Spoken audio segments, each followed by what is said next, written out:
Hoje a gente vai mergulhar num texto que tem, olha, 2.600 anos, do profeta Ezequiel. E pode parecer algo muito distante, né? Mas a maneira como ele desmonta a falsa esperança e a liderança enganosa é de uma atualidade impressionante. Vamos tentar entender juntos como identificar as promessas vazias que vira e mexe aparecem por aí. Bom, o texto já começa com uma ordem que soa quase como um grito de guerra. Não tem espaço para sutileza aqui, não. É uma confrontação direta, total. Logo na primeira linha, o conflito está armado. De um lado, a verdade. Do outro, os porta-vozes mais populares e influentes da época. Então, qual é o problema fundamental aqui? Qual é o crime, por assim dizer? O texto não faz rodeios, vai direto ao ponto. A acusação central é contra aqueles que falam por conta própria, mas se vestem com a autoridade divina para dar um peso maior ao que dizem. O interessante aqui é esse contraste direto, sabe? De um lado, a afirmação pública, super confiante.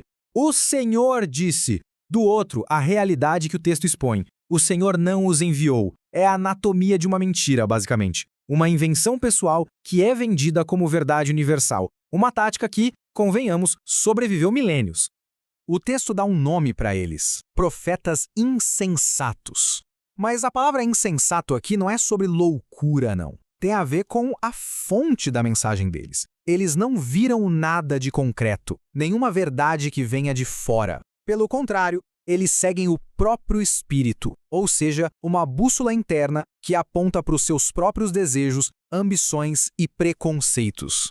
Agora a gente entra na primeira grande imagem que o texto usa, e ela é muito poderosa. A liderança aqui é comparada a um animal bem específico, num cenário específico, e essa escolha já diz tudo sobre o comportamento deles. Mas antes de mostrar a metáfora, o texto define o que seria um líder de verdade. A função dele seria ficar nas brechas, ou seja, proteger os pontos mais fracos. Seria reparar o muro, fortalecendo as defesas da comunidade. E, por fim, preparar o povo para a batalha, garantindo que todo mundo esteja pronto para o que vier de verdade, e não para ilusões. E aí vem a acusação. São como raposas nas ruínas.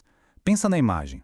Uma raposa não constrói nada. Ela explora as ruínas, as falhas de um lugar já em decadência, caçando só para o próprio benefício.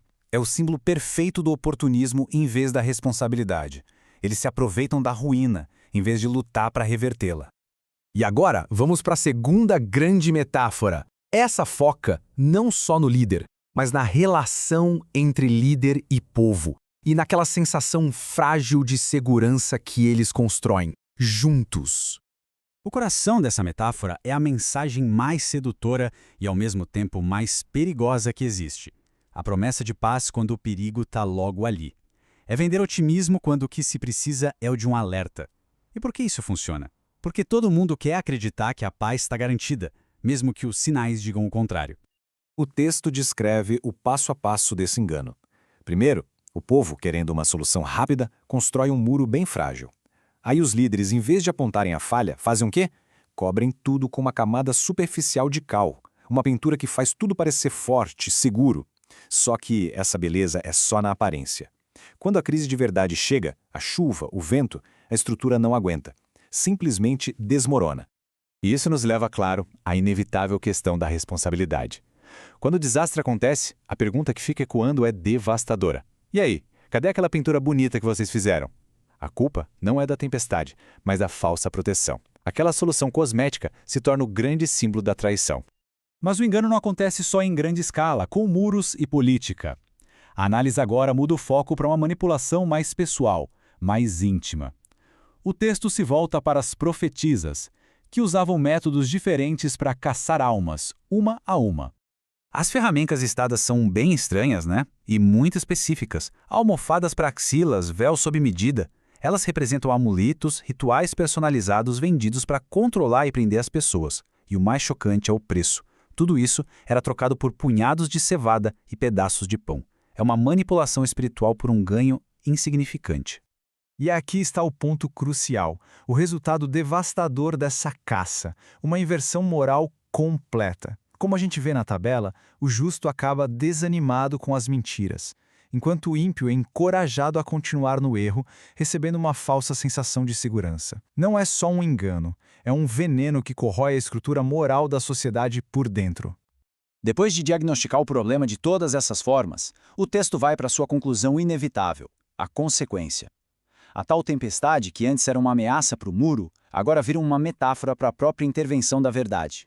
O primeiro ato do julgamento é a destruição da falsa segurança. O muro, aquele símbolo da proteção ilusória e do esforço coletivo jogado fora, vai ser derrubado. A verdade vai expor a base fraca de tudo. O segundo ato do julgamento mira nas ferramentas de manipulação pessoal. A promessa é clara: rasgarei seus véus e almofadas. Os amuletos que davam falso conforto e os véus que escondiam a verdade, tudo isso vai ser destruído. Os instrumentos de controle serão desfeitos. E aqui a gente vê de forma brilhante o objetivo final. Não é só punir quem enganou, mas principalmente libertar quem foi enganado. O foco muda para a restauração do povo, que vai deixar de ser presa e finalmente ser resgatado desse ciclo de manipulação. E assim, essa análise de 2.600 anos nos deixa com uma pergunta que ecoa forte até hoje. Quando as ilusões se quebram, seja na vida pessoal ou em sociedade, o que é que sobra de pé? A questão final não é só sobre o que resiste à tempestade da verdade, mas também em que ou em quem a gente está disposto a construir nossos próprios alicerces.